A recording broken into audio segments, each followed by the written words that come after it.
አሁን ፊት ለፊታችሁ የምታዩት ሴት ከተመረቀችበት የኮንስትራክሽን ማኔጅመንት ስራ አንስቶ ዘርፋቸው የሚለያይ ከ7 በላይ ስራዎች ሰርታለች። እነርሱም ሰርተዋታል። እግዚአብሔርም ቤተሰቦቿም ስለሚወዷት ብዙ የስራ ዘርፍ እንድታይ የፈቀዱላት እጅግ በጣም እድለኛዋ ሴት ናት። ዛሬ ግን ሁሌ ስታስበው ልቧ ከሚያርፍበት ስራ ጋር አስተዋውቃችኋለሁ። ከሃቲዩብ ጀርባ ያለችው ሴት ማን ናት? ይህ ልቧ ያረፈበት ስራስ ምንድን ነው? ይህን ቪዲዮ እስከ መጨረሻው ድረስ ካያችሁት ይህን ብቻ ሳይሆን በመጨረሻም የምነግራችሁ አንድ መልካም ዜና አለኝ። ስለሆነም እስከ ቪዲዮ መጨረሻው ድረስ አብራችሁ ይቆዩ። ሰላም ውድ ቤተሰቦቼ፣ እንዴት ናችሁልኝ? እኔ በጣም ደህና ነኝ፣ እግዚአብሔር ይመስገን። ይህ ሃቲዩብ ነው። በመንፈሳዊ ህይወታችን አብረን የምናድግበት ከፍ የምንልበት መንፈሳዊ ቻናል ነው። ተለይታችሁን የማታውቁ የሃቲዩብ ቤተሰቦች ሁላችሁ ቪዲዮን ላይክ በማድረግ መጀመርና ለብዙ የእግዚአብሔር ቤተሰቦች ማዳረስ አትርሱ። ለዚህ መንፈሳዊ ቻናል አዲስ ከሆናችሁ ደግሞ የደውል ምልክቷን በመጫን የሃቲዩብ ቤተሰብ ሆኑ። ዛሬ ይዤላችሁ የመጣሁት ነገር ከሌሎቹ ቪዲዮቼ ትንሽ ለየት ያለ ነገር ነው። በመጀመሪያ ከስሜ ልጀምር። ስሜ እንደጉ እባላለሁ። ያው ብዙዎቻችሁ በሃቲዩብ ስለሆነ የምታውቁኝ ስሜን ላታውቁት ትችላላችሁ። በመግቢያ ለመጥቀስ እንደሞከርኩትኝ ከተመረኩኝ ጀምሮ ከ7 እስከ 9 ድረስ የሚያክሉ የተለያዩ ስራዎችን ሰርቻለሁ። የተመረኩት በኮንስትራክሽን ማኔጅመንት ነው። ዩኒቨርሲቲውም አሶሳ ዩኒቨርሲቲ ይባላል። ብዙዎቻችሁ ላታውቁት ትችላላችሁ። መጀመሪያ እኔም እንደደረሰኝ ሳቅ በጣም ነበር የደነገጥኩት። ምክንያቱም በዛ ሰዓት አሶሳ የሚባል ራሱ ሀገርም እንዳለ አላውቅም ነበረ። ግን አሶሳ የምትገርም ሀገር ናት። በዚሁ አጋጣሚ መጀመሪያ ሲሄድ ግን ስለማላውቀው ትንሽ ፈርቼም ደንግጬም ነበረ። ኮንስትራክሽን ማኔጅመንት ወይም አዘሆል ኢንጂነሪንግ የምፈልገው ኢንተረስት ሊሆንኩበት ስራ አልነበረም። ግን ያው በሰዓቱ የግዴታ ዲግሪ መማር ስለነበረብኝ ወደ አሶሳ ዩኒቨርሲቲ በኢንጂነሪንግ ለመማር ሄድኩኝ ማለት ነው። በዛም 5 ዓመታትን አሳልፌያለሁ። ደስ ከሚሉ ጓደኞች፣ ደስ ከሚል ኢንቫይሮንመንት፣ ደስ ከሚሉ ሰዎች ጋር ነበር ያሳለፍኩት። ሙቀትም ስለምወድ ነው መሰለኝ ብዙም የቸገረኝ ነገር አልነበረም። እዛ ደስ የሚል ቆይታ ነበረኝ። እዛ በቆየሁባቸው ጊዜያቶች እኔ የመረጥኩት የኢንጂነሪንግ አይነት ኮንስትራክሽን ማኔጅመንት ነበር። እንዳልኳችሁ እኔ ኢንጂነሪንግ መወድ ሰው አልነበርኩም። የሆነ ሜዲሲን ነበር ማጥናት የምፈልገው በነገራችን ላይ። እናም ኢንጂነሪንግ እንደደረሰኝ ሳውቅ ቢያንስ የሆነ ከሽምደዳ ጋር ወይም ከኮንሰፕት ጋር መሄደውን ፊልድ ስመርጥ ኮንስትራክሽን ማኔጅመንት ሆኖ አገኘሁት እና እሱን ፊልድ መረጥኩ ማለት ነው። እና አንዴ ከገባሁበት አይቀር ብዬ በጣም ትኩረት ሰጥቼ ጊዜን ሰጥቼ ነበር እየተማርኩትኝ። በነገራችን ላይ በማዕረግ ነው የተመረኩትኝ። ደስ በሚል ሁኔታ በጥሩ ጊዜ አሳልፌ በማዕረግ ተመርቄ ትምህርቴን ጨረስኩኝ። እዛ በነበረኝ ቆይታ ትምህርት ላይ ትንሽ ጎበዝም ስለነበርኩኝ 1 ለ5 ግሩፕ ይፈጠራል ነበር። ዩኒቨርሲቲ ሄዳችሁ የምታውቁ ታውቁታላችሁ። እና ቲም ሊደር ነበርኩ እና ሁልጊዜ ፕሬዘንቴሽን ላይ እኔ ነበርኩ ያለሁት። በቃ እኔ ሌክቸር ሆኜ ልቀር ነው እንደ ሁላ ብዬ አውቃለሁኝ እዛ በነበረኝ ጊዜ። ዶርም ውስጥ ደግሞ ጥናት ስናደርግ ከጓደኞቼ ጋር በጣም ደስ የሚል የማጥናት ስታይል ነበረን። እኔ የሆነ ሾርት ኖት ማውጣት ጎበዝ ነኝ እና ሾርት ኖት እናወጣና እሱን ሪቪው እናደርጋለን። በቃ ለሰው ስነግር የመያዝ አቅሜን በጣም ይጨምርልኛል። እና ሞሮፍ እዛ የነበረኝ ቆይታ የሆነ የማስተማር ይሆናል አይደለ? በቃ የሆነ ማስረዳት፣ ሰዎችን ማስተማር ደስ ይለኛል። ለራሴም ስለምፈልገው በአይምሮ የመያዝ ስለምፈልግ እንደዚ አይነት አክቲቪቲ ውስጥ ነበርኩኝ። ተመርቄ ከወጣሁኝ በኋላ ስለማልወደው ስራውን ወይም ኢንተረስቴ ስላልነበር ግን ተምሬ 5 ዓመት ሁሉ ለፍቼማ ቢያንስ ትንሽ ነገር ልስራ ብዬ ለ6 ወር ያህል በኮንስትራክሽን ማኔጅመንት ስራ ሰርቻለሁኝ። በነገራችን ላይ በጣም ብዙ ቦታ አፕላይ አድርጌ ነበረ፣ ግን ሄጄ መጨረሻ ላይ ፌል ያደርጋል። ብዙም ግን አልከፋኝም፣ ያው ብዙም ውስጤ ስላልነበር ነገሩ። ግን ለተወሰነ ለ6 ወራት ያህል ሰርችበታለሁ በኮንስትራክሽን ማኔጅመንት። ከዛ በመቀጠል እንዳልኳችሁ እግዚአብሔርን ቤተሰቦቼን በጣም ስለሚወዱኝ ይሄ የፋይናንስ ችግርን ብዙም ስላልነበረብኝ በጣም ብዙ ስራ እንድሰራ ፈቅደውልኝ ነበር። አሁን ተመርቀሻል በዚህ ብቻ ስሪ አላሉኝም። እንዳልኳችሁ ከ7 በላይ ስራዎችን ሰርቻለሁ። ማንም የሚጫነኝ የለም። ቤተሰቤን አትስሪ አይሉኝም። የፈቀድኩትን የወደድኩትን እንዳረግ የሚፈቅዱልኝ አይነት ቤተሰቦች ነበሩ። ማለት በጣም ነው ትረስት የሚያደርጉ የሚተማመኑብኝ የነበረው። ከዛ በኋላ ሳየው ስራውን ብዙ ከኔ ጋር መሄድ አልነበረም። ስለዚህ ዩኒቨርሲቲ ቅድም እንዳልኳችሁ የነበረኝ የማስተማር የሆነ ሰዎችን የማስረዳት ፍላጎት ስለነበር ዋይኖት ለምን ትምህርት ቤት አልቀጠርም ብዬ አንድ የቆንጆ የግል ትምህርት ቤት ተወዳደርኩኝ። በአሲስታንት ነበር መጀመሪያ የገባሁት። አሲስታንት ቲቸር ነበር። ኢንተርቪው ተደርጌ ከዛም እዛ ተቀጠርኩኝ ማለት ነው። ስራው ምንድነው? የ3ኛ ክፍል ተማሪዎች ናቸው። አሲስታንት ሲባል ሰምታችሁ ልታውቁ ትችላላችሁ። ሜን ቲቸር አለ፣ ዋናው አስተማሪ። አሲስታንት መምህራኖች እዛ ክላስ ውስጥ ይሆኑና የተማሪዎች ሁኔታ መቆጣጠር፣ አስተማሪውን ማገዝ፣ መርዳት፣ የሚያስፈልገውን ነገር ፕሮቫይድ ማድረግ፣ ልጆች እንደሚጽፉ እንደማይጽፉ በቃ ሙሉ የክላሱን ነገር ቴኬር ማድረግ ማለት ነው። በተለይ ልጆቹን ምግብም ሲበሉ ቴኬር ማድረግ፣ ሲማሩም እያጠኑ እንደሆነ ልጆቹን በቃ እግር በእግር መከታተል ማለት ነው። እና ያኔ ነው ከልጆች ጋር የነበረኝ ነገር በጣም እየጠበቀ የመጣው። የሚገርም ጊዜ ነበር እዛ ያሳለፍኩትኝ። እዛ በነበረኝ ቆይታ ከልጆቹ ጋር በጣም ተግባባን። በነገራችን ላይ እኔ የቤቱ የመጨረሻ ልጅ ነኝ እና ወንድሞች እህቶች ብዙ አሉኝ። ብዙዎቹ ወልደዋል እና ከልጆች ጋር ጥሩ ኢንቲሜሲ አለኝ ከቤተሰብ ማለት ነው። እና ከልጆች ጋር ጥሩ የመቀራረብ ልማዱ ስለነበረኝ እዛም ትምህርት ቤት በነበረኝ ቆይታ ከልጆቹ ጋር ለመለማመድ ብዙ ጊዜ አልፈጀብኝም። በጣም ደስ የሚል አቀራረብ ነበረኝ ከልጆቹ ጋር፣ የሚገርም ፍቅር ነበረን። በትምህርት ቤቱ ባህል ክላስ ዲኮር ይደረጋል እና ልጆችን በሚያነሳሱ፣ በሚያነቃቁ፣ በሚያስተምሩ ነገሮች ክላስ ዲኮር ይደረጋል እና ቤስት ዲኮር ሁሌ ይሸልማል። እኔ ከመጽሐፍት የወሰድኩትን ልጆች ደስ ሊያሰኛቸው የሚችለውን በተለይ ሀገር ላይ ፎከስ ያደረገ ነገር እንደዚህ አይነት ነገሮች በከለር ፕሪንት እያደረግኩ አረንጓዴ፣ ቢጫ፣ ቀይ እያደረግኩ በጣም ቆንጆ ዲኮር እናደርግ ነበር ክላሱን ከልጆቹ ጋር ተባብረን ማለት ነው። እና አስታውሳለሁ ቤስት ክላስ ዲኮር ተብለን የኛ ክላስ ተሸልሞ ነበረ። እንዲሁም ደግሞ በየወሩ ብቻ በየተወሰነ ዙር የክላስ ኮምፒቲሽን ነበር። ልክ የፍላግ ሴረሞኒ ላይ ውድድር አለ። የየክላስ ተማሪዎች ይወዳደራሉ።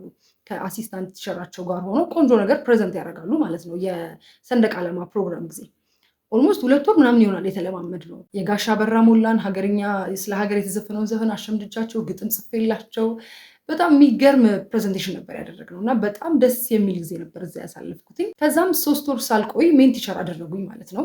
እና በአጭር ጊዜ ሜን ቲቸር የሆንኩት እኔ ነበርኩኝ። የሚገርማችሁ የዛን ጊዜ ያየሁትን ፍቅር እኔ መቼም እኔ እንጃ። በጣም ልጆቹ አመፁ። ሜን ቲቸር እንደሆንኩ ሲያውቁ የእነሱ አሲስታንት አልሆንም ከዛ በኋላ እና በጣም ነበረ የከፋቸው ልጆቹ። በቃ ካልተመለሰችልን ሚስ ምናምን ብለው ብቻ የሚገርም ጊዜ ነበር እዛ ያሳለፍኩትኝ። ሜን ቲቸር ሆኜ ለተወሰነ ጊዜ ሰራሁኝ እዛ። ቆንጆ ቆይታ ነበር፣ እግዚአብሔር ይመስገን። በጣም ደስ ይል ነበረ። ይሄ መምህርነትን ከልጆች ጋር ያለኝን ኤክስፒሪየንስ በጣም ያደረኩት እዛ ቦታ ነበረ። በዚህ በትምህርት ቤት ቆይታዬ ብዙ ልጆችን አስጠና ነበረ። አሲስት ያደረኳቸውንም ልጆች ብቻ ግቢ ውስጥ የሚያውቁኝ ሰዎች ብዙ ሰዎች ልጆቻቸውን እንዳስጠናላቸው ይጠይቁኝ ነበረ። ከክላስ ወጥቼ እዛ አስጠናለሁ። ብቻ በጣም ቢዚ፣ በጣም ያደክመኝ ነበር። ብቻ ስራው በጣም ያደክማል። ከልጆች ጋር ስለሆነ የምታሳልፉት አይሰማችሁም እንጂ ትንሽ ያደክም ነበረ። የማስጠናቱም ነገር በጣም ቆንጆ እየሆነ መጣ። ልጆችን በደንብ አስጠናለሁ ቤታቸው እየሄድኩ ስለሆነ እና ደግሞ ኢንዲቪጁዋሊ ስለሆነ ማስጠናቸው ጊዜ ያገኛለሁ እና አካዳሚክ ነገር ላይ ብቻ አልነበረም የማተኩረው። በቃ ስለ ላይፍ እነግራቸዋለሁ፣ እንዴት ማኔጅ ማድረግ እንዳለባቸው ህይወታቸውን፣ ጊዜያቸውን፣ ስለ እግዚአብሔር እናወራለን። ብቻ በጣም ደስ የሚለኝ ጊዜ ነው ያ ጊዜ። በዚህ መሀል የሞዴሊንጉ ነገር ማሰብ ጀመረ አይምሮዬ። አልቀመጥም አይደል አርፌ። ሞዴሊንጉን ከድሮም ጀምሮ አስበው ስለነበረ እና ደግሞ ስልኬ ላይ ምናምን ሳይ ይወጣሉ ብዙ የሞዴሊንግ ስራዎች እና ዋይናውስ ለምን አልማርም ብዬ ልጆችን እያስጠናው በዛ በማገኘው ብር ራሴን ሞዴሊንግ አስተማርኩ ለ6 ወር ማለት ነው። ከዛ በኋላ ማስተማሩን ትቼ ሙሉ ጊዜን ለሞዴሊንግ ሰጠው። ሞዴሊንግ እና ልጆችን ማስተማር ሆነ ስራዬ ማለት ነው። ልጆችን በማስተምር ጊዜ ያው በሰው ከሀገር ውስጥም ከሀገር ውጭም ብዙ ልጆችን አስጠና ነበረ። እንደውም የፓኪስታን ልጆች ነበሩ ከውጭ ማስጠናቸው እና አማርኛ ሁሉ አስለማምዳቸው ነበረ። ደስ ይለኛል አማርኛ ሲያወሩ ሳያቸው። ከነሱ ጋር በጣም የተለየ ጊዜ ነበረኝ። በጣም ማለት ነው። በቃ ስለ ኢትዮጵያ ያላቸው ሀሳብ ምናምን በጣም ያስገርመኝ ነበረ። አማርኛ ለማውራት ያላቸው ፍላጎት። ልጆቹ ቤት ነው የሚማሩት፣ ኦንላይን ነው የሚማሩት እና ያው ጋይድ የሚያደርጋቸው ሌላ መምህር ተፈልጎ ነበር እኔ የሄድኩትኝ።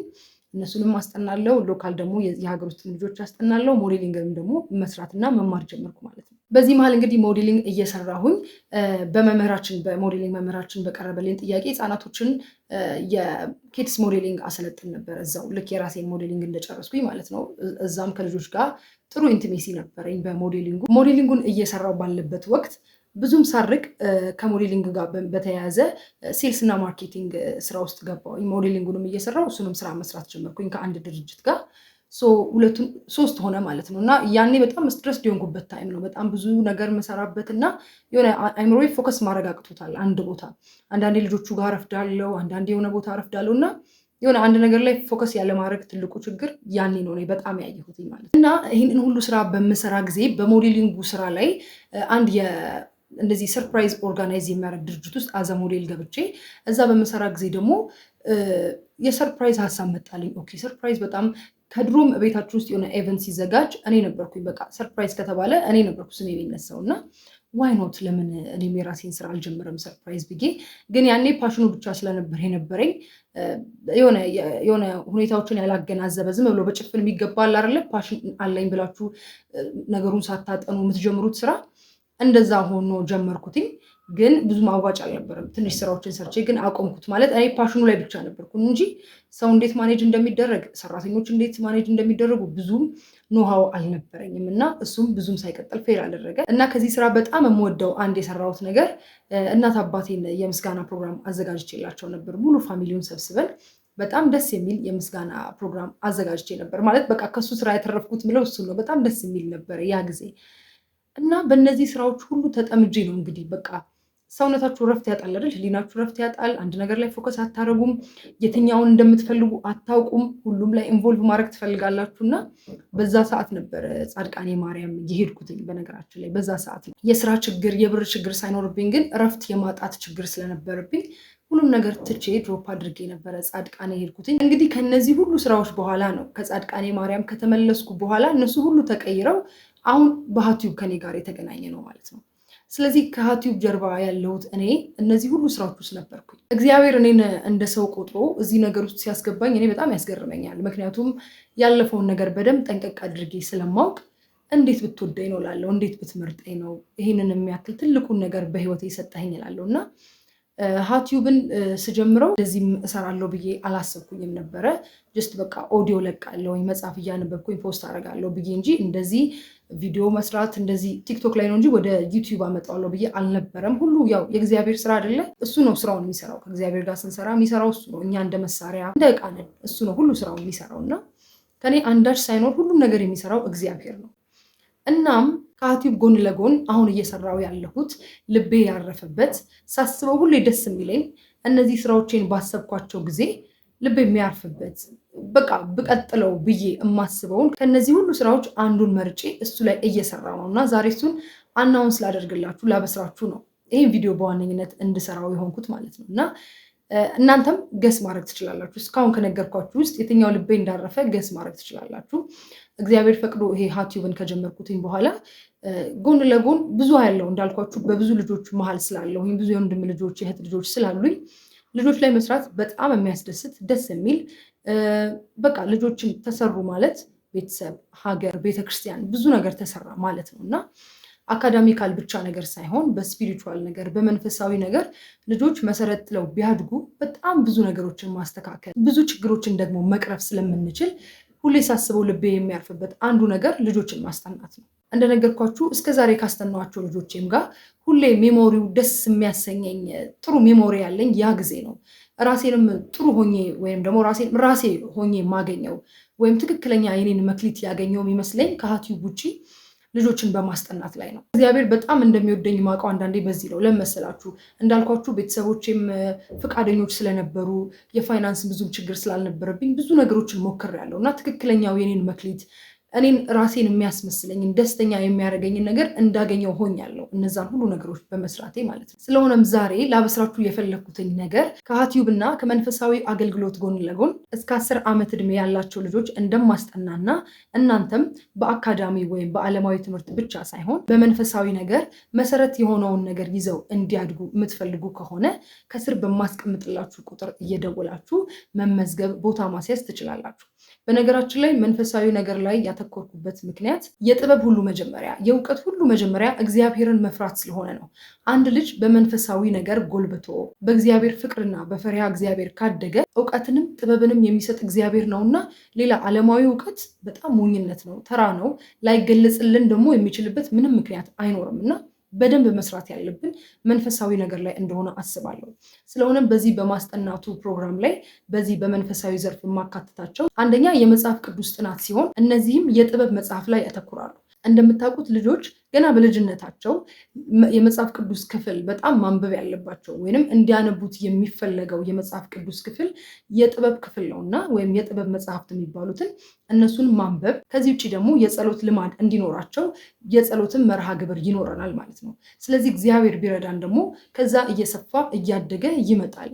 በእናንተ ፍላጎት፣ በእናንተ ሀሳብ አስተያየት ደግሞ ይሄ ሀሳብ ከፍ እንደሚል እንደሚያድግ ተስፋ አደርጋለሁ። ስለሆነም አሁን ሀቲዩብም ስላለ ይሄም ስራ ስላለ ያለውን ጊዜ በጣም ጠባብ ስለሆነ በጊዜ ልጆቻችሁ እንድታስመዘግቡ ደውላችሁ ቦታ እንድታሲሱ በእግዚአብሔር ፍቅር ጠይቃችኋለሁ። ያላችሁን ማንኛውንም አስተያየትም ሆነ ጥያቄ ለመቀበል እኔ በጣም ዝግጁ ነኝ። ይሄን ነገር እንደዚህ ብታደርጊው እንደዚህ ቢሆን ብላችሁ የምትሰጡኝንም ደግሞ የሚደግፍ የሚያበረታታ አስተያየት እንደዚሁ እቀበላለሁ። እግዚአብሔር ቢፈቅድ ይህን ሀሳብ ደግሞ በደንብ አሳድገን ትልቅ አድርገን ልጆቻችንን በዓለማዊ ትምህርት ብቻ ሳይሆን በመንፈሳዊም ነገር የበረቱ የጠነከሩ ሆነው እንዲያድጉ ለማድረግ አብረን እንሰራለን። እኛ ባሮቹ ተነስተን እንሰራለን፣ የሰማይ አምላክ ደግሞ ያከናውንልናል። እግዚአብሔር ቢወድና ቢፈቅድ በሚቀጥለው ደግሞ በሌላ ቪዲዮ እንገናኛለን።